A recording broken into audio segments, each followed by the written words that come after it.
अब हम appendicular skeleton पढ़ रहे हैं। अपेंडिकुलर स्केलेटन के अंदर टोटल कितनी बोन्स हैं? 126 बोन है, ठीक है। और अपेंडिकुलर स्केलेटन हमने देखा था दो चीजों से मिलकर बना है, एक तो लिम्ब बोन्स और दूसरा गर्डल्स, ठीक है। लिम्ब बोन्स और गर्डल्स। लिम्ब बोन्स हम पढ़ चुके हैं, फोर लिम्ब की बोन भी हमने पढ़ ली और हाइंड लिम्ब की बोन्स भी हमने पढ़ ली। अब हम पढ़ेंगे गर्डल्स। अब क्या पढ़ेंगे? गर्डल्स पढ़ेंगे। बताना याद है।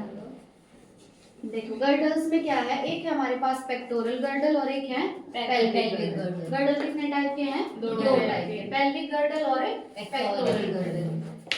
Pectoral and pelvic girdle bones help in the articulation of the upper and the lower limbs respectively with the axial skeleton. Appendicular skeleton से पहले हमने कौन सा स्केलेटन पढ़ा? Axial skeleton. कौन सा स्केलेटन पढ़ा? Axial skeleton. देखो ये है हमारा एक्सियल स्केलेटन। एक्सियल स्केलेटन मतलब जो हमारी बॉडी की मेन एक्सिस से पास करेगा वो है एक्सियल स्केलेटन। अब इस एक्सियल स्केलेटन के साथ हमें हमारा अपेंडिकुलर स्केलेटन जोड़ना है। कौन सा स्केलेटन जोड़ना है? अपेंडिकुलर स्केलेटन जोड़ना है, जो अब हम पढ़ रहे हैं, ठीक है। तो अपेंडिकुलर स्केलेटन एक्सियल स्केलेटन के साथ जुड़ा होता है with the help of girdles. किसकी हेल्प से जुड़ा होगा? गर्डल्स की हेल्प से जुड़ा होगा। ये एक्सियल स्केलेटन है, साइड में कौन सा स्केलेटन है? अपेंडिकुलर। ये दोनों आपस में जुड़े किसकी हेल्प से? गर्डल्स की हेल्प से। जो फोर लिम्ब है, जो हमारे हाथ हैं, वो एक्सियल स्केलेटन से जुड़े होते हैं with the help of pectoral girdle. कौन से गर्डल की हेल्प से? Pectoral girdle. पेक्टोरल गर्डल की हेल्प से। जो हमारे नीचे वाला पोर्शन है, जो हमारे हाइंड लिम्स हैं, वो हमारे इस एक्सियल स्केलेटन से जुड़े हुए हैं with the help of pelvic girdles. किसकी हेल्प से? पेल्विक गर्डल्स की हेल्प से। तो हमने क्या देखा, हमारा अपेंडिकुलर स्केलेटन, ये वाला जो है हाथ और पैर, ये एक्सियल स्केलेटन से जुड़े हुए हैं with the help of girdles. ये हाथ जो है हमारे, ये एक्सियल स्केलेटन से जुड़े हैं with the help of pectoral girdle. And जो हमारे पैर हैं, जो हमारे हाइंड लिम्स हैं, वो हमारे एक्सियल स्केलेटन से जुड़े हैं with the help of pelvic girdle. इतना है समझ में? उसके बाद क्या है, each girdle is formed of two halves. अच्छा, आर्टिकुलेशन का मतलब तुम्हें पता है ना, जैसे ये हाथ हैं, इन हाथों को हमने फिट कर दिया एक्सियल स्केलेटन में। तो किसी चीज को किसी चीज में फिट करना क्या होता है? आर्टिकुलेट करना, ठीक है। अब हर एक जो गर्डल है उसके दो हाफ हैं। हर एक गर्डल के कितने हाफ हैं? दो हाफ। मतलब हर एक गर्डल दो हाफ से मिलकर बना हुआ है। Each half of pectoral girdle consists of A clavicle. अब पहले हम पेक्टोरल गर्डल की बात कर लेते हैं। पेक्टोरल गर्डल में जो हर एक हाफ होगा वो किस किस से बना हुआ है?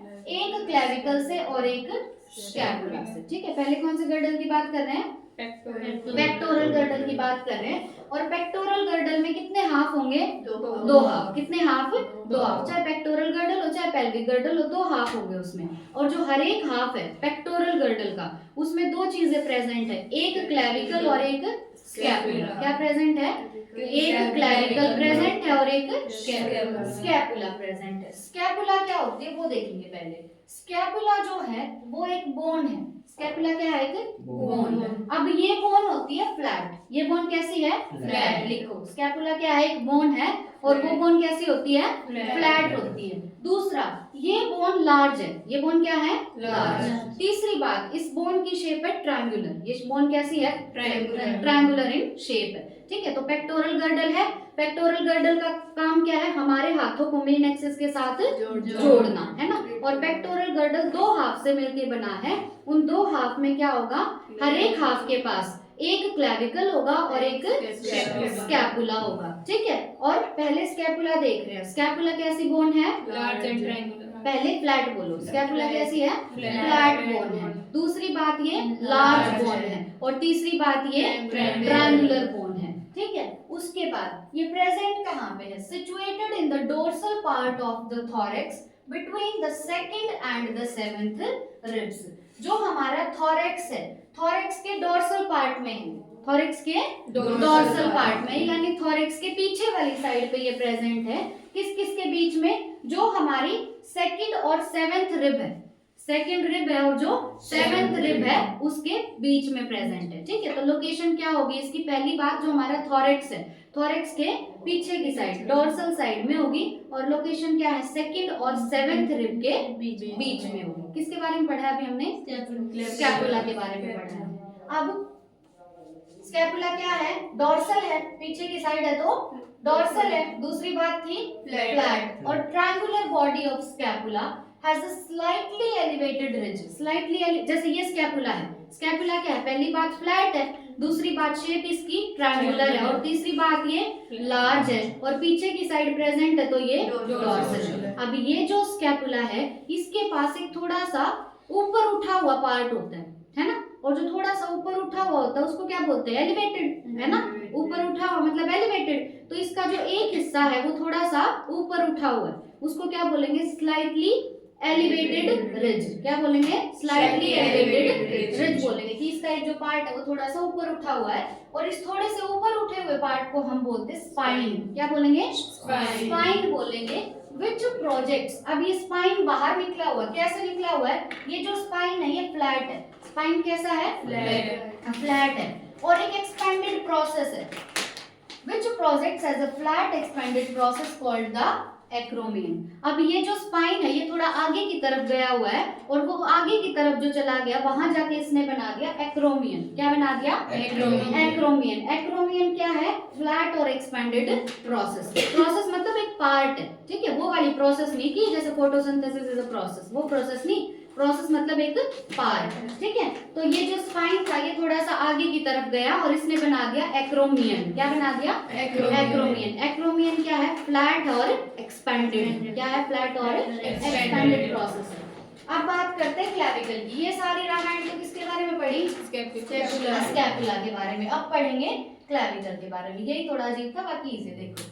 Clavicle articulates with this. ये जो एक्रोमियन तुमने पढ़ा है ना, इस एक्रोमियन के साथ फंसा हुआ है क्लैविकल। एक्रोमियन के साथ कौन फंसा हुआ है, क्लैविकल फंसा हुआ है, ठीक है। Below the acromion is a depression. Acromion के नीचे एक गड्ढा सा प्रेजेंट है, उस गड्ढे को बोलेंगे डिप्रेशन। क्या बोलते हैं, डिप्रेशन। तो एक्रोमियन के नीचे एक डिप्रेशन प्रेजेंट है, और इस डिप्रेशन को, इस गड्ढे को बोलते हैं ग्लिनोइड कैविटी। इसको क्या बोलेंगे, glenoid cavity. Which articulates with the head of the humerus। अब ह्यूमरस क्या हमारी ये वाली बोन है, तो ये वाली बोन किस में फंसी हुई है, ग्लिनोइड कैविटी में फंसी हुई है। किस में फंसी हुई है, ग्लिनोइड कैविटी में फंसी हुई है। और ग्लिनोइड कैविटी क्या है, एक्रोमियन के नीचे एक डिप्रेशन। क्या है, एक्रोमियन के नीचे एक डिप्रेशन, उसमें आके फंसता है इस ह्यूमरस का हेड, ठीक है। ये हेड हो गया ह्यूमरस का, ये किस में फंसा हुआ है, यहाँ से ग्लिनोइड कैविटी में, ठीक है। ग्लिनोइड कैविटी क्या है, छोटा सा डिप्रेशन है, किसके नीचे, एक्रोमियन के नीचे, ठीक है। अब ह्यूमरस का हेड फंस गया ग्लिनोइड कैविटी में, तो यहाँ पे क्या बनेगा, जॉइंट। इस जॉइंट का नाम क्या होगा, शोल्डर जॉइंट। जॉइंट का नाम क्या होगा, शोल्डर जॉइंट। समराइज करेंगे इसको, चिंता मत करो। ईच क्लैविक, अब क्लैविकल क्या है, क्लैविकल जो है वो एक लंबी बोन है। क्लैविकल क्या है, एक लंबी बोन। क्लैविकल एक लॉन्ग बोन है, लंबी है और पतली है, ठीक है। लॉन्ग और सिलेंडर बोन है। सिलेंडर मतलब क्या होता है, पतली, ठीक है। लंबी और पतली बोन है विद टू कर्वेचर्स। इसमें कितने कर्वेचर प्रेजेंट हैं, दो। क्लैविकल में कितने कर्वेचर हैं, दो कर्वेचर्स प्रेजेंट है। इस बोन को कॉमनली कहा जाता है कॉलर बोन, ठीक है। क्लैविकल को कॉमनली क्या कहते हैं, कॉलर बोन कहते हैं। Clavicle is commonly known as collar bone. चलो अब इसको समराइज करो। बोन होगी थी ना कल हमारी पूरी। बताना, पैरों में हाइंड लिम्स में जो टार्सल्स होते हैं उनका नंबर कितना होता है, 7। Very good. टार्सल्स का नंबर कितना होता है, 7। मेटाटार्सल्स का 5। मेटाटार्सल्स का 5। अब देखो, बोन के बाद हम क्या पढ़ेंगे, गर्डल्स। क्या पढ़ेंगे, गर्डल्स। गर्डल्स का काम क्या है, ये हमारे अपेंडिकुलर स्केलेटन को जोड़ते हैं। किसके साथ जोड़ते हैं, एक्सियल स्केलेटन के साथ जोड़ते हैं। अब एपेंडिकुलर स्केलेटन में एक तो थी लिम्ब बोन्स, और एक तो थी फोर लिम्ब की बोन्स, और एक थी हाइंड लिम्ब की बोन। हाइंड लिम्ब की बोन को एक्सियल स्केलेटन के साथ कौन सा गर्डल जोड़ेगा, पेल्विक। देखो इस हिस्से को हम क्या बोलते हैं, पेल्विस। इस हिस्से को क्या बोलते हैं, पेल्विस। हम यूं नहीं कहते, फीमेल्स में पेल्विस एरिया ब्रॉड होता है, तो इसको क्या बोलते हैं, पेल्विस बोलते हैं। तो हाइंड लिम्ब जो है वो एक्सियल स्केलेटन के साथ जुड़ा हुआ है with the help of pelvic girdle. कौन सा गर्डल, पेल्विक गर्डल। और जो फोर लिम्ब है वो जुड़ा हुआ है इसके साथ with the help of pectoral girdle. कौन सा गर्डल, पेक्टोरल गर्डल। अब एक एक करके पढ़ेंगे। अच्छा, चाहे पेल्विक गर्डल हो चाहे पेक्टोरल गर्डल हो, कितने हाफ प्रेजेंट है इनमें, दो हाफ प्रेजेंट है दोनों में। अब पहले हम बात करेंगे पेक्टोरल गर्डल। तो पेक्टोरल गर्डल में दो हाफ है, हर एक हाफ में क्या प्रेजेंट होगा, दो बोन प्रेजेंट होंगे। ईच हाफ हैज कितनी bone, two bones. Each half has two bones. अब ये दो बोन के नाम बताओ जल्दी। एक तो है क्लेविकल, क्लेविकल का दूसरा नाम कॉलर बोन, क्लेविकल का दूसरा नाम कॉलर बोन। और दूसरी बोन कौन सी है, स्कैपुला। दूसरी बोन है स्कैपुला। पहले किसके बारे में पढ़ेंगे, स्कैपुला के बारे में पढ़ेंगे पहले। देखो स्कैपुला कैसी बोन है, फ्लैट। स्कैपुला कैसी बोन है, फ्लैट बोन है। दूसरी बात ये लार्ज है, दूसरी बात ये लार्ज है। तीसरी बात ये ट्रायंगुलर। कैसी है ये, ट्रायंगुलर। ये हमने किसके बारे में बात की, स्कैपुला के बारे में बात की। उसके बाद इसकी लोकेशन देखनी है स्कैपुला की। डोर्सल पार्ट, किसका डोर्सल पार्ट, थॉरैक्स। जो हमारा थॉरैक्स है उस थॉरैक्स के डोर्सल में यानी उसके पीछे प्रेजेंट है हमारी स्कैपुला, ठीक है। और किस किस के बीच में, सेकंड और सेवेंथ रिब के बीच में। तो स्कैपुला किसके बीच में है, सेकंड और सेवेंथ रिब के बीच में, ठीक है। उसके बाद क्या देखा था हमने कि ये जो स्कैपुला है, स्कैपुला क्या है, एक लार्ज फ्लैट और ट्रायंगुलर बोन। अब इसका जो एक रिज है, एक जो एंड है इसका, वो थोड़ा सा ऊपर उठा हुआ है, तो वो स्लाइटली एलिवेटेड। क्या है, वो स्लाइटली एलिवेटेड है। इस स्लाइटली एलिवेटेड रिज का हमने एक नाम दिया था, क्या नाम दिया था, स्पाइन। क्या नाम दिया, स्पाइन। अब ये स्पाइन जो है ये थोड़ा सा आगे गया हुआ है, ठीक है। और आगे जाके इसने क्या बनाया है, फ्लैट और क्या बनाया था, फ्लैट और एक एक्सपेंडेड प्रोसेस। क्या बना दिया आगे जाके इसने, एक फ्लैट और एक्सपेंडेड प्रोसेस। उस प्रोसेस का नाम हमने क्या दिया, एक्रोमियन। प्रोसेस मतलब पार्ट, उसका नाम हमने क्या दिया, एक्रोमियन। क्या नाम दिया, एक्रोमियन नाम दिया, ठीक है। अब एक्रोमियन के साथ कौन जुड़ी होती है, क्लेविकल। इस एक्रोमियन के साथ ही यहाँ पे कौन जुड़ी हुई है, क्लेविकल जुड़ी हुई है, ठीक है। तो क्लेविकल स्कैपुला के कौन से पार्ट से जुड़ी है, एक्रोमियन से। किससे जुड़ी हुई है, एक्रोमियन से। अब ये जो एक्रोमियन है ना, यहाँ इसके नीचे छोटा सा डिप्रेशन प्रेजेंट है। डिप्रेशन मतलब छोटा सा गड्ढा प्रेजेंट है ना। इस डिप्रेशन का हमने नाम दिया क्या, ग्लेनोइड कैविटी।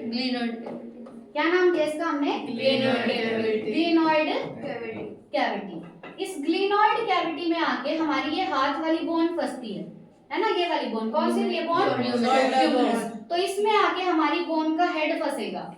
कौन सी बोन है ये, ह्यूमरस बोन है, ठीक है। इसका हेड इसमें फंसेगा और यहाँ पे अब क्या बन गया, एक जॉइंट बन गया। इस जॉइंट का नाम क्या है, शोल्डर जॉइंट। जॉइंट का नाम क्या है, शोल्डर जॉइंट, ठीक है। अब उसके बाद हम किसके बारे में पढ़ेंगे, क्लेविकल के बारे में। क्लेविकल का एक और नाम कॉलर बोन। एक और नाम क्या है, कॉलर बोन। ये बोन होती है लंबी, कैसी होगी, लॉन्ग होगी। दूसरी बात पतली होगी तो सिलेंडर। कैसी होगी, सिलेंडर होगी, ठीक है। कॉलर बोन इसका नाम है। और भी कुछ दिया हो, हाँ। इसके पास कर्वेचर कितने होंगे, दो। कितने कर्वेचर होते हैं, दो। ब्यूटी बोन भी बोलते हैं इसको। और तो कुछ नहीं है ना इसके बारे में, इतना ही था। पॉज कर दो। पेक्टोरल गर्डल हम कर चुके हैं। पेक्टोरल गर्डल में हमने दो बोन देखी, एक क्लेविकल और एक स्कैपुला। अब हम देखेंगे पेल्विक गर्डल। पेल्विक गर्डल जो है इसके अंदर प्रेजेंट होती है कोक्सल बोन। कौन सी बोन, कोक्सल बोन प्रेजेंट होती है। और इन बोन्स का नंबर है 2, ठीक है। इनके अंदर कोक्सल बोन का नंबर कितना है, 2। अब each coxal bone is formed by, ये जो कोक्सल बोन है ये बनी किससे होती है, 3 बोन्स के फ्यूजन से। मतलब 3 बोन्स जब मिली हैं तो उससे बनी है एक कोक्सल बोन। अब ये 3 बोन्स कौन कौन सी हैं, इलियम, ईशियम और प्यूबिस। 3 बोन कौन कौन सी हैं, इलियम, ईशियम और प्यूबिस, ठीक है। 3 बोन है हमारे पास, इलियम, ईशियम, प्यूबिस। ये तीनों जब फ्यूज होगी तो उनके फ्यूज होने से एक बोन बनी। उस एक बोन का नाम क्या है, कोक्सल बोन। एक बोन का नाम क्या है, कोक्सल बोन। और 2 कोक्सल बोन मिलके बनाते कौन सा girdle, pelvic girdle. At the point of the fusion of the above bones is a cavity called acetabulum to which the thigh bone articulates. अब जहाँ पे ये तीनों बोन्स का फ्यूजन होता है उसके ऊपर एक कैविटी प्रेजेंट है, गड्ढा प्रेजेंट है, और उस कैविटी का नाम है एसिटाब्यूलम। उस कैविटी का नाम क्या है? एसिटाब्यूलम। उस एसिटाब्यूलम के साथ जो हमारी थाई बोन है, थाई बोन कौन सी थी? फीमर। वो थाई बोन जो फीमर है वो जुड़ी हुई है इस एसिटाब्यूलम के साथ, आर्टिकुलेट हो रखी है। Then the two halves of the pelvic girdle meet ventrally to form the pubic symphysis containing fibrous cartilage.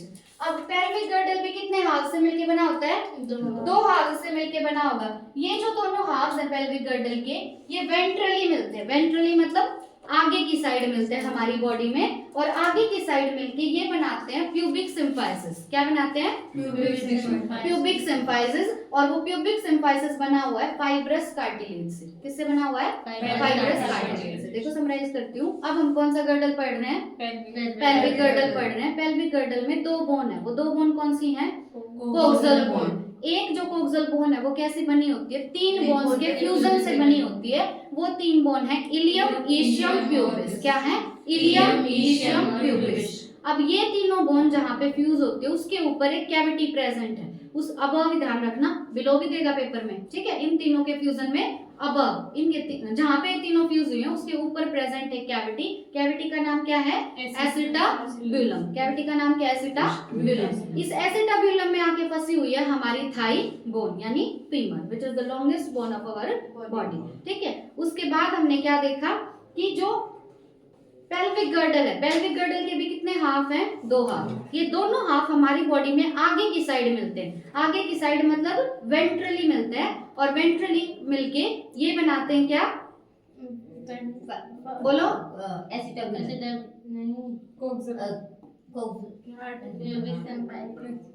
Pelvic girdle मिलके बनाते हैं प्यूबिक सिम्फाइसिस और वो जॉइंट जो कंटेन करता है फाइब्रस कार्टिलेज।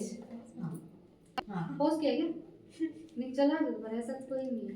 तुम्हारा बेइज्जती भी बीच में होनी चाहिए ना, भरी सभा में होनी चाहिए बेइज्जती भी तुम्हारी। बता तो दिया। क्या कह रही हूँ मैं कि जो पेल्विक गर्डल है वो दो हाफ से मिलके बना हुआ है। दोनों हाफ वेंट्रली मिलते हैं, आगे की साइड मिलते हैं, और मिलके बनाते हैं प्यूबिक सिम्फाइसिस। क्या बनाते हैं? Pubic symphysis. और प्यूबिक सिम्फाइसिस एक कार्टिलेज से बना हुआ है, पर वो कार्टिलेज है फाइब्रस। कैसा है वो कार्टिलेज? फाइब्रस है, ठीक है? ये गर्डल हमारे पूरे हो गए, ये देख लेना तुम सारी हड्डियां, ठीक है? उसके बाद आते हैं joints. Joints are essential for all types of movements involving the body parts of our body. हम किसी भी टाइप की मूवमेंट करते हो, सारी मूवमेंट्स के लिए जरूरी है जॉइंट्स, ठीक है? और मूवमेंट में और क्या इन्वॉल्व होंगे? हमारी बॉडी के बॉडी पार्ट्स इन्वॉल्व होंगे। Locomotory movements are no exception to this. जो भी हम लोकोमोशन करते हैं उसमें कोई भी ऐसा एक्सेप्शन हम नहीं बता सकते जिसमें जॉइंट की जरूरत ना हो। जॉइंट की जरूरत हर टाइप की मूवमेंट में है, हर टाइप के लोकोमोशन में, ठीक है? कोई भी लोकोमोशन और कोई भी मूवमेंट और जॉइंट्स की जरूरत हमें पड़ेगी, और साथ में बोन्स की भी जरूरत पड़ती है। जॉइंट्स क्या होते हैं? These are points of contact between bones and cartilage. जहां पे भी हमारी बॉडी में बोन और कार्टिलेज जुड़ते हैं या बोन और बोन जुड़ते हैं, उनके बीच में क्या होंगे? जॉइंट्स। क्या होंगे उनके बीच में? जॉइंट्स। तो जॉइंट्स सिर्फ बोन और बोन के बीच में नहीं होते, चाहे बोन और बोन हो, चाहे बोन और कार्टिलेज हो, उनके बीच में जो पॉइंट ऑफ कनेक्शन है उसको क्या बोलते हैं? जॉइंट। अब देखो, force generated by the muscles is used to carry out movement through joints where the joint act as a fulcrum. जहां पे जॉइंट किसका काम करता है? फलक्रम का काम करता है। देखो इसका मतलब क्या है कि हमारी मसल्स जनरेट करती है फोर्स। हमारी मसल्स क्या जनरेट करेंगी? फोर्स। उस फोर्स की वजह से हमारे जॉइंट्स के थ्रू हम मूवमेंट करते हैं। हम क्या करेंगे? मूवमेंट करेंगे हमारे जॉइंट्स के थ्रू। यहाँ पे जॉइंट किसका काम कर रहा है? फलक्रम का। फलक्रम का मतलब एक फोर्स की हेल्प से जब कोई चीज मूव करती है तो उसको क्या बोलते हैं? फलक्रम। तो वो फोर्स कौन कैरी कर रहा है? जॉइंट कैरी कर रहा है, इसीलिए उसको क्या बोल रहे हैं? फलक्रम बोल रहे हैं। क्या बोल रहे हैं? फलक्रम बोल रहे हैं। हमने क्या देखा? हमारी मसल है, मसल ने क्या जनरेट किया? एक फोर्स। मसल ने क्या जनरेट किया? फोर्स। वो फोर्स कहाँ तक पहुंचा? जॉइंट्स तक। कहाँ तक पहुंचा? जॉइंट्स तक। अब जॉइंट कराएगा हमारी मूवमेंट। जॉइंट कराएगा मूवमेंट, इसीलिए जॉइंट को बोल रहे हैं फलक्रम। मतलब जॉइंट फोर्स की हेल्प से हमारी मूवमेंट करा रहा है, इसीलिए हम उसको क्या बोल रहे हैं, फलक्रम बोल रहे हैं। ठीक है, उसके बाद है the movability at these joints very depending on different factors. अब किस जॉइंट पे कितनी मूवमेंट होगी, मतलब हमारी बॉडी में कुछ ऐसे जॉइंट भी हैं जहाँ पे मूवमेंट बहुत कम है, कुछ ऐसे जॉइंट भी हैं जो बहुत मूवेबल हैं। तो कौन सा जॉइंट कितना मूव करेगा वो कुछ फैक्टर्स पे डिपेंड करता है। ये फैक्टर्स कौन कौन से हैं, पहले क्या है कि जॉइंट्स को हमने क्लासिफाई कर दिया on the basis of joints have been classified into three major structural form। मतलब स्ट्रक्चर के बेसिस पे जॉइंट कितने टाइप के हैं, तीन टाइप के। पहले हैं फाइब्रस जॉइंट, दूसरे हैं कार्टिलेजिनस जॉइंट और तीसरे हैं साइनोवियल जॉइंट। इन तीनों जॉइंट का स्ट्रक्चर अलग अलग है और इन तीनों जॉइंट के अंदर मूवमेंट जो है वो भी अलग अलग, कोई ज्यादा मूव कर सकता है, कोई कम मूव कर सकता है। तो जॉइंट कितने टाइप के भाई, तीन टाइप के जॉइंट है। तीन टाइप के कौन कौन से हैं, पहला फाइब्रस, दूसरा कार्टिलेजिनस, तीसरा साइनोवियल। पहले हम फाइब्रस जॉइंट पढ़ेंगे, इनके अंदर कोई भी मूवमेंट ये अलो नहीं करते, फाइब्रस जॉइंट कोई भी मूवमेंट अलो नहीं करते। This type of joint is shown by the flat skull bones.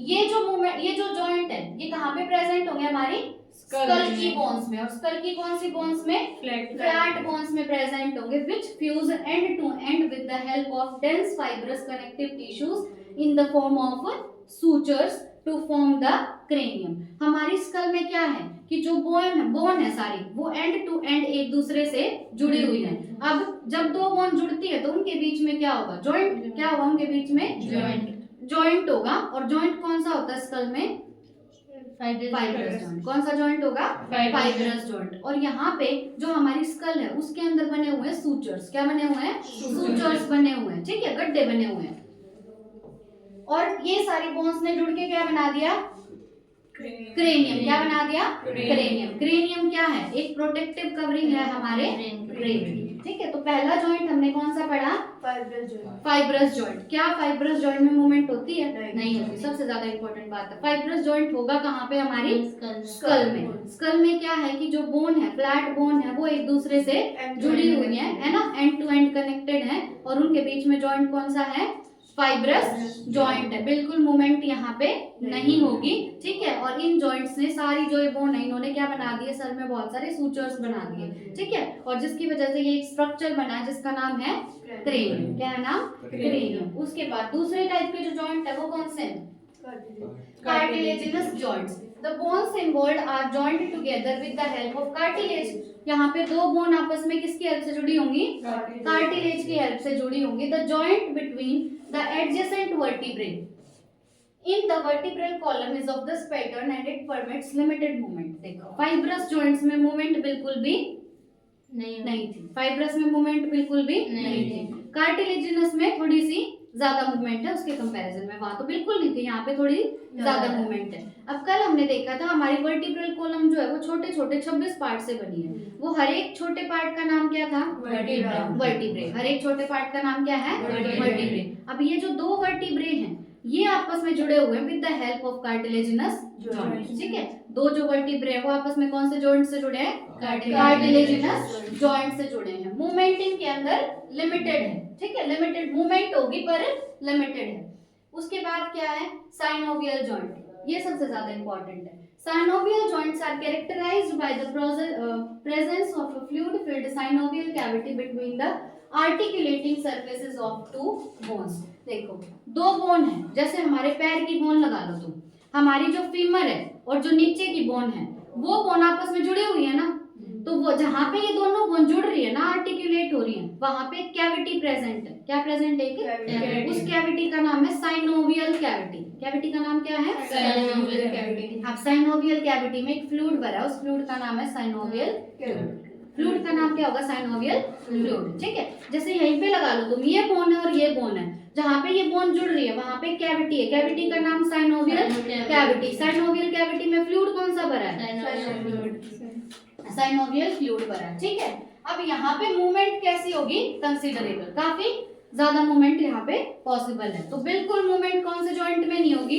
Fibrous joint में। देन थोड़ी बहुत लिमिटेड मूवमेंट अलाउड है कौन से जॉइंट में? कार्टिलेजिनस जॉइंट में। और काफी कंसिडरेबल मूवमेंट अलाउड है कौन से जॉइंट में? साइनोवियल जॉइंट में। ठीक है, these joint help in locomotion and many other movements. ये जो जॉइंट है ये लोकोमोशन में भी हेल्प करते हैं और भी बहुत सारी मूवमेंट्स में हेल्प करते हैं। हाँ, जो साइनोवियल जॉइंट है वो किस में हेल्प करेंगे? लोकोमोशन में और बहुत सारी मूवमेंट्स में। अब ये जो जॉइंट जितने भी दे रखे हैं ना बहुत ज्यादा इंपॉर्टेंट है भाई, ध्यान से सुन लेना। देखो पहला जो जॉइंट है वो है बॉल एंड सॉकेट जॉइंट। पहला जॉइंट कौन सा है? Ball and socket joint. बाल बोलो इसको, बॉल मत बोलो, बाल बोलो, ठीक है? क्या है? बाल एंड सॉकेट जॉइंट। कैसे याद रखोगे? बाल तुम्हारे कहाँ गिरते हैं? जिसके इतने इतने बाल होते हैं वो यहीं गिरते हैं ना, है ना? और यहाँ पे तुम्हारी कौन सी हड्डी प्रेजेंट है इसके आगे? गर्डल कौन सा है यहाँ पे? पेक्टोरल। और पेक्टोरल गर्डल में कौन फंसी होती है? ह्यूमरस। ठीक है, तो यूं याद रखना बाल तुम्हारे कहाँ गिरते हैं? यहाँ गिरते हैं ना। तो बाल एंड सॉकेट जॉइंट कहाँ प्रेजेंट है? ह्यूमरस और पेक्टोरल गर्डल के बीच में, क्योंकि यहाँ पे ह्यूमरस ही है ना और गर्डल कौन सा है यहाँ पे? पेक्टोरल। ठीक है, तो बाल एंड सॉकेट जॉइंट कहाँ होगा? ह्यूमरस और पेक्टोरल गर्डल के बीच में। ठीक है, उसके बाद अगला है तुम्हारा हिंज जॉइंट। अगला कौन सा है? Hinge joint. देखो हिंज का मतलब क्या होता है? जैसे हम दरवाजा खोलते हैं तो ये जो दरवाजे का पॉइंट है जहाँ से जुड़ा हुआ दीवार से, ये क्या हिंज है ना? तो इसी तरीके से यहाँ पे ये भी क्या है? हिंज। जो घुटना है तुम्हारा यहाँ भी क्या है? हिंज। जहाँ भी ऐसी शेप बनती है ना उसको क्या बोलते हैं? हिंज बोलते हैं। तो यहाँ भी कौन सा है? Hinge joint. ये कौन सा है? Hinge joint. पैर में नी में जो जॉइंट है वो भी कौन सा जॉइंट है? हिंज जॉइंट है। यहाँ पे देखो, यहाँ भी यूं कर सकते हो ना, तो फेलेंजेस के बीच में भी कौन सा जॉइंट है? हिंज जॉइंट है। कौन सा जॉइंट है? Hinge joint. तो हिंज जॉइंट इन्होंने बस एक जगह लिखा है पर पूछ सकते तीनों जगह। यहाँ पे भी कौन सा जॉइंट? Hinge joint. घुटनों में भी कौन सा जॉइंट? Hinge joint. तो नी जॉइंट को बोलते हैं हिंज जॉइंट। फेलेंजेस में भी कौन सा जॉइंट? Hinge joint. उसके बाद आता है हमारे पास पाइवोट जॉइंट। नेक्स्ट कौन सा है? Pivot joint. पाइवोट जॉइंट जो है वो कौन सा है? एटलस और एक्सिस के बीच में। देखो पाइवोट को तो मैं ऐसे याद रखती थी, हम यूं नहीं बोलते पाए लागू, है ना? अब पाए लागू बोलेंगे तो नीचे झुकेंगे, नीचे झुकेंगे तो कौन सी बोन झुकेगी? यहाँ से एटलस। कौन सी झुकेगी? और एटलस से नीचे होती है एक्सिस, है ना? वर्टिब्रल कॉलम की जो पहली वर्टिब्रे है उसका नाम क्या होता है? एटलस। सेकंड का नाम होता है एक्सिस। सेकंड का नाम क्या है? एक्सिस। तो एटलस और एक्सिस के बीच में जो जॉइंट है वो है पाइवोट जॉइंट, पाए लागू। ठीक है, पाइवोट जॉइंट किस किस के बीच में होगा? एटलस और एक्सिस के बीच में। नेक्स्ट जॉइंट है ग्लाइडिंग जॉइंट। नेक्स्ट जॉइंट कौन सा है? Gliding joint. अब ग्लाइडिंग जॉइंट होता है कार्पल्स के बीच में। देखो हम क्या कर रहे हैं? ग्लाइड कर रहे हैं। क्या कर रहे हैं? ग्लाइड कर रहे हैं। तो ग्लाइडिंग जॉइंट किसके बीच में है? कार्पल्स के बीच में। ग्लाइडिंग जॉइंट किसके बीच में है? कार्पल्स के बीच में। नेक्स्ट हमें देखना है सैडल जॉइंट। नेक्स्ट जॉइंट कौन सा है? Saddle joint. अब हमारे जो थंब है, थंब की जो मेटाकार्पल है, थंब की तो मेटाकार्पल और यहाँ ये क्या है? कार्पल्स। ठीक है, तो कार्पल और थंब की मेटाकार्पल के बीच में कौन सा जॉइंट है? Saddle joint. कौन सा जॉइंट है? Saddle joint. कैसे याद रखोगे कि तुमने किसी को थंब दिखा दिया, थंब दिखा दिया तो अगला सैड हो गया। ठीक है, तो सैडल जॉइंट में क्या होगा? थंब की तो मेटाकार्पल, ठीक है, अभी ताजा ताजा बनाई है ये, ठीक है? थंब की जो मेटाकार्पल है उसके बीच, यहाँ तो क्या? मेटाकार्पल और ये कार्पल। ठीक है, थंब की मेटाकार्पल और कार्पल, इनके बीच में कौन सा जॉइंट? Saddle joint. ठीक है, ये बस कुछ जॉइंट थे हमारे। बताओ पहला जॉइंट कौन सा? बाल एंड सॉकेट जॉइंट। कहाँ होगा? पेक्टोरल गर्डल और ह्यूमरस के बीच में। उसके बाद कौन सा जॉइंट था? Hinge joint. हिंज जॉइंट एक तो यहाँ हाथों में हो गया, एक नी में हो गया और एक फेलेंजेस में हो गया। ठीक है, उसके बाद क्या था? Pivot joint. Pivot joint Atlas और एक्सिस के बीच में। हमारी वर्टिब्रल कॉलम की पहली बोन क्या होगी? एटलस। दूसरी बोन क्या होगी? एक्सिस। उसके बाद कौन सा था? Gliding joint. ग्लाइडिंग जॉइंट किसके बीच में? कार्पल्स के बीच में। Then saddle joint. Saddle joint thumb की मेटाकार्पल और कार्पल्स के बीच में। ठीक है, ये हमारे जॉइंट्स थे। साइनोवियल जॉइंट है ये सारे। उसके बाद आते हैं disorders of muscular and skeletal system. शुरू में इस चैप्टर में हमने मस्कुलर सिस्टम पढ़ा था और लास्ट में हमने स्केलेटल सिस्टम पढ़ा। अब उन दोनों सिस्टम में हम देखेंगे कुछ डिसऑर्डर्स, क्या क्या बीमारियां हो सकती हैं। अब इन दोनों में होता है सबसे ज्यादा कंफ्यूजन, तो ध्यान से देख लेना।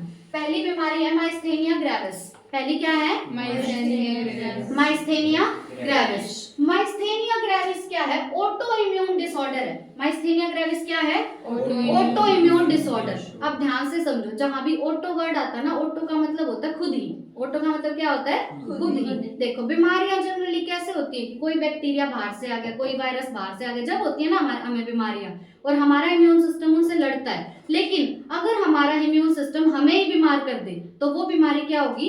Auto immune disorder. वो बीमारी क्या होगी? Auto immune disorder. तो ऑटो मतलब अपने आप ही, हमारे इम्यून सिस्टम ने हमें खुद ही बीमार कर दिया, तो वो क्या हो गया? Auto immune disorder. ठीक है, ये किसको अफेक्ट करता है? न्यूरोमस्कुलर जंक्शन को। किसको अफेक्ट करेगा? न्यूरोमस्कुलर जंक्शन को अफेक्ट करती है ये बीमारी, जिसकी वजह से क्या क्या होगा? फटीग। क्या होगा? फटीग। फटीग क्या होती है? थकावट। और क्या होगा? वीकनेस। वीकनेस आ जाएगी। थर्ड क्या है? जो स्केलेटल मसल है उसमें पैरालिसिस हो जाएगा। स्केलेटल मसल में क्या हो जाएगा? पैरालिसिस। बहुत ज्यादा इंपॉर्टेंट है। बीमारी क्या है? Myasthenia gravis. ग्रेविस बीमारी क्या है? Myasthenia gravis. माइस्थेनिया ग्रेविस एक ऑटो इम्यून डिसऑर्डर है। क्या है? Auto immune disorder. मतलब हमारे इम्यून सिस्टम ने हमें खुद ही बीमार कर दिया, और ये अफेक्ट करेगा न्यूरोमस्कुलर जंक्शन को। किसको अफेक्ट करेगा? न्यूरोमस्कुलर जंक्शन को अफेक्ट करेगा। इसमें होगा क्या? पहला फटीग। पहला क्या होगा? फटीग, थकावट होगी। दूसरा वीकनेस आएगी। दूसरा क्या है? वीकनेस आएगी। और तीसरा जो हमारी स्केलेटल मसल है उनमें पैरालिसिस हो सकता है। क्या हो सकता है? पैरालिसिस। अब सेकंड बीमारी है मस्कुलर डिस्ट्रॉफी। सेकंड क्या है? Muscular dystrophy. मस्कुलर डिस्ट्रॉफी में क्या होता है? प्रोग्रेसिव डीजनरेशन होता है स्केलेटल मसल का, mostly due to genetic disorder. ये मस्कुलर डिस्ट्रॉफी ज्यादातर होती है जेनेटिक डिसऑर्डर की वजह से। मतलब अगर पीढ़ी दर पीढ़ी, जनरेशन टू जनरेशन कोई बीमारी चली आ रही है तो उसकी वजह से क्या है? मस्कुलर डिस्ट्रॉफी हो सकती है। तो ज्यादातर मस्कुलर डिस्ट्रॉफी का रीजन क्या होता है? Genetic disorder. क्या है? Genetic disorder. ये क्या था? Auto immune disorder. Muscular dystrophy क्या है? Genetic disorder. ठीक है, उसके बाद इसमें क्या होगा? प्रोग्रेसिव डीजनरेशन होगा स्केलेटल मसल का। मतलब जो हमारी स्केलेटल मसल है वो खराब होती ही जाएगी, उसका डीजनरेशन होता ही जाएगा। प्रोग्रेसिव मतलब क्या है? कि जो चीज बढ़ती ही जाए, है ना? पहले कम थी, फिर और ज्यादा होगी, फिर और ज्यादा होगी। तो प्रोग्रेसिवली हमारी स्केलेटल मसल क्या होती रहेगी? डीजनरेट होती रहेगी। क्या होती रहेगी? डीजनरेट। जबकि माइस्थेनिया ग्रेविस में क्या हो रहा था? स्केलेटल मसल का पैरालिसिस। क्या हो रहा था? पैरालिसिस। यहाँ पे क्या होगा? डीजनरेशन, प्रोग्रेसिव डीजनरेशन की धीरे धीरे वो खराब होती जाएगी स्केलेटल मसल। उसके बाद आती है टेटनी। नेक्स्ट बीमारी कौन सी है? टेटनी। टेटनी में क्या होता है? रैपिड स्पास्म होते हैं, यानी वाइड कॉन्ट्रैक्शंस होते हैं muscle due to low calcium in body fluid. अगर किसी इंसान की बॉडी फ्लूइड में कैल्शियम का लेवल बहुत कम है तो उसकी जो मसल है ना उनमें बहुत भयंकर कॉन्ट्रैक्शंस होंगे। अगर बहुत वाइड कॉन्ट्रैक्शन हो रहे हैं तो हम बोलेंगे कि उसकी मसल में रैपिड स्पैस्म्स हो रहे हैं। क्या हो रहे हैं? रैपिड स्पैस्म्स हो रहे हैं। ठीक है, टंग ट्विस्टर हो गया ये तो टेटनी में क्या होंगे? वाइड कॉन्ट्रैक्शन होंगे। ठीक है, बहुत भयंकर कॉन्ट्रैक्शंस होंगे। क्यों होंगे? क्योंकि उसकी बॉडी फ्लूइड में किसकी कमी होगी? कैल्शियम की। ठीक है, टेटनी के बाद आता है अर्थराइटिस। टेटनी के बाद क्या है? अर्थराइटिस। अर्थराइटिस में क्या होता है? जो जॉइंट्स है ना बॉडी के, उनमें इन्फ्लेमेशन होने लगते हैं, जलन होने लगती है। ठीक है, अर्थराइटिस में क्या होगा? जॉइंट्स में इन्फ्लेमेशन होने लगती है, जलन होगी। उसके बाद नेक्स्ट आता है ऑस्टियोपोरोसिस। ऑस्टियोपोरोसिस में क्या होगा? ऑस्टियोपोरोसिस एक एज रिलेटेड डिसऑर्डर है, बुढ़ापे में होता है। ठीक है, ऑस्टियोपोरोसिस क्या है? एक एज रिलेटेड डिसऑर्डर है, characterized by decreased bone mass and increased chances of fracture. इसमें इंसान का जो बोन मास है वो कम हो जाता है। इंसान का बोन मास कम हो जाता है। अब किसी का अगर बोन मास कम हो गया तो उसमें फ्रैक्चर के चांसेस ज्यादा हो गए। ठीक है, तो फ्रैक्चर के चांसेस बढ़ जाते हैं। ये क्यों होता है? क्योंकि ज्यादातर केसेस में एस्ट्रोजन का लेवल कम हो जाता है। अगर पेशेंट में एस्ट्रोजन का लेवल कम हो गया तो ये एक रीजन है किसका? ऑस्टियोपोरोसिस का। किसका? ऑस्टियोपोरोसिस का। तो ऑस्टियोपोरोसिस पहली बात तो एज रिलेटेड डिसऑर्डर है। दूसरी बात बोन मास इसमें कम हो जाएगा, फ्रैक्चर के चांसेस बढ़ जाएंगे, है ना? बूढ़े लोग हैं तो फ्रैक्चर के चांसेस बढ़ जाएंगे क्योंकि बोन मास कम हो गया। और लेवल कौन से हार्मोन का कम होगा? एस्ट्रोजन। हाँ, वही कॉमन कारण है। लास्ट आता है गाउट। लास्ट क्या है? गाउट। गठिया बात सुना होगा तुम लोगों ने, है ना? लास्ट क्या है? गाउट। अब गाउट क्या है? यहाँ भी जॉइंट्स का इन्फ्लेमेशन होता है, लेकिन ये जॉइंट्स का इन्फ्लेमेशन किसकी वजह से हो रहा है? क्योंकि उनके जॉइंट में इकट्ठे हो गए यूरिक एसिड के क्रिस्टल। क्या इकट्ठे हो गए? यूरिक एसिड के क्रिस्टल्स इकट्ठे हो गए, तो उस बीमारी को क्या बोलेंगे? गाउट बोलेंगे। देखो सम अप कर लेते। सबसे पहले हमने देखा था माइस्थेनिया ग्रेविस। माइस्थेनिया ग्रेविस एक ऑटो इम्यून डिसऑर्डर है, जिसके अंदर क्या होगा? स्केलेटल मसल का पैरालिसिस हो सकता है, और क्या होगा? फटीग होगा और वीकनिंग आ जाएगी। ठीक है, उसके बाद हमने क्या देखा था? Muscular dystrophy. मस्कुलर डिस्ट्रॉफी एक जेनेटिक डिसऑर्डर है, मतलब अपने माँ बाप दादा दादी से हमें मिल सकता है। ठीक है, और मस्कुलर डिस्ट्रॉफी में क्या होता है? जो स्केलेटल मसल है उसका प्रोग्रेसिव डीजनरेशन होता है। नेक्स्ट हमने देखा टेक्टनी। टेक्टनी में रैपिड स्पैस्म होते हैं, जिसमें बहुत ज्यादा कॉन्ट्रैक्शन होगी मसल की। ठीक है, किसकी वजह से होता है ये? कैल्शियम आयन की कमी हो जाती है बॉडी में। उसके बाद हमने देखा था आर्थराइटिस। आर्थराइटिस में जॉइंट्स में इन्फ्लेमेशन होती है, जलन होती है। ठीक है, उसके बाद हमने देखा osteoporosis. Osteoporosis generally age related problem है। ठीक है, बूढ़े लोगों में होता है जनरली। यहाँ पे क्या होगा? जॉइंट्स जो है वो डिक्रीज हो जाएगा, बोन मास जो है वो डिक्रीज हो जाता है। बोन मास अगर घट गया तो फ्रैक्चर के चांसेस बढ़ गए। यहाँ पे कौन से हार्मोन का लेवल कम होता है? जनरली एस्ट्रोजन का लेवल कम होता है। लास्ट हमने देखा गाउट। गाउट में भी जॉइंट्स का इन्फ्लेमेशन होता है, लेकिन किसके डिपोजिशन की वजह से? यूरिक एसिड के क्रिस्टल्स डिपॉजिट हो जाते हैं। थैंक यू, धन्यवाद।